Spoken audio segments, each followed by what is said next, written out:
And now, a reenactment of how the stock horn sounds on our F-150.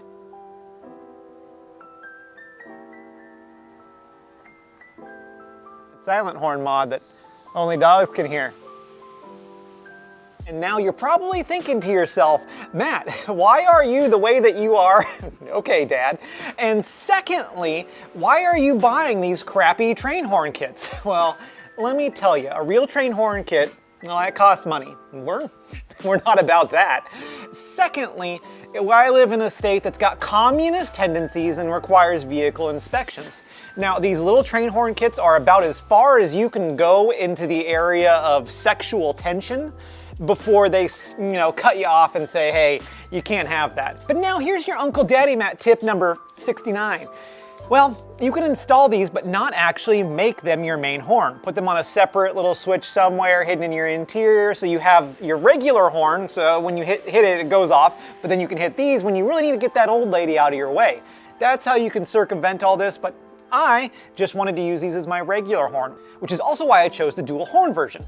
I think this configuration is the best setup for louder than stock, still kind of sounds like an actual horn and not straying too far into the train horn category, and relatively easy to install. But if you're looking more for an actual train horn sound, get the single version of this kit that's just one really long boy, and that'll be as deep as you can kind of get for the money. That's what she said. Or he? Doesn't matter. The best, loudest spot to mount it is right here in your grill. Probably fine, or somewhere lower on the bumper to get those air horns right in somebody else's ass face. But if you want them to last, don't put them in an area that gets a lot of water or, environment.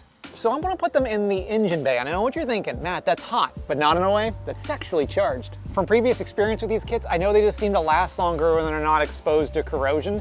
So they're gonna be quieter and it's gonna be a lot hotter in there, but seems to last longer. Now, the first step in this air horn adventure, step number A, is to find the actual stock horns. Not because I give a shit about them, no, I could care less.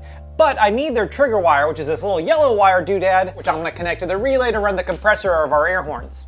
Step A again, we're gonna steal power. Now I can either steal it from this solenoid that's mounted right here on our fender, or I can steal it from the battery. But I'm gonna mount our compressor through probably one of these holes on the inner fender anyways, so the solenoid is a little bit closer for our installation. Now, unfortunately, all of these air horn kits come with the worst quality hardware I've ever seen in my goddamn life. So you can always do yourself a favor and go pick up some 1/4-inch bolts just from the hardware store. They will be stronger, better, faster, and stronger than anything these kits come with. Also, they won't be metric. We measure everything in bald eagles here, so this is like 1/4 of a bald eagle. I chose to mount it to plastic instead of metal because, well, this truck doesn't need any help rusting.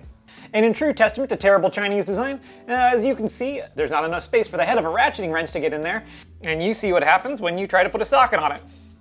And that right there, classic China. Once you struggle bust that together, it's time to deal with the wiring. Now, this is the fuse holder they come with. It's not weathertight, and I actually really don't like these guys because they end up holding water, so a bad deal all the way around. Now, be sure to use the power of your eyes to make sure you plug the negative into the negative and the positive into the positive. These do sound pretty entertaining though if you turn them in less of an air horn and more of a suck horn. Don't worry about it. They don't sound right if they suck air in rather than blow. Now, on an OBS Ford, and honestly, most cars that exist in the world, they use a positive trigger wire for the horns, and then they just ground out the horns through like the housing body of them themselves, or another little wire that runs off to the abyss. So we're gonna take that positive wire, feed it in our relay, so that'll turn on our compressor. Now, unfortunately, most vehicles only have a 15 amp rated fuse circuit, which is why you have to use the relay and do all that fun garbage.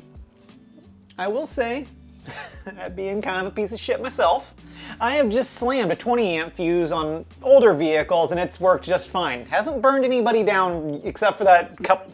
Okay, besides those 6 or 7 times, it hasn't really killed a lot of people. On modern things, there's no way. It's just gonna immediately explode and you're not gonna have a good time. That's why you have to do the whole relay thing. The pre-terminated connections they give you, well, they're kind of trash, and whatever this little sleeve is also trash.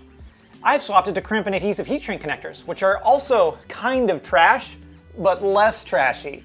Okay, you see where we're going with this. Now for the moment we've all been waiting for. How loud is it?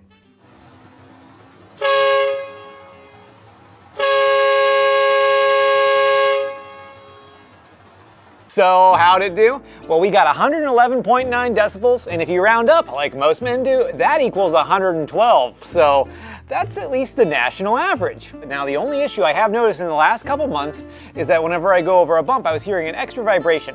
And after doing some digging, I realized that the horn was actually bouncing. So to fix that, I drilled a little hole through the horn and then another little hole through our little inner fender and then just ran a zip tie through it and cinched it on down. In the future, just throw a comment down below and I'll let you know how they're doing or not doing, because remember, this is China. In the meantime, if you like this garbage, well, yeah, okay, you filthy animal. All right. If you don't like this garbage, well, it was garbage. So, garbage in, garbage out. BMW's slogan.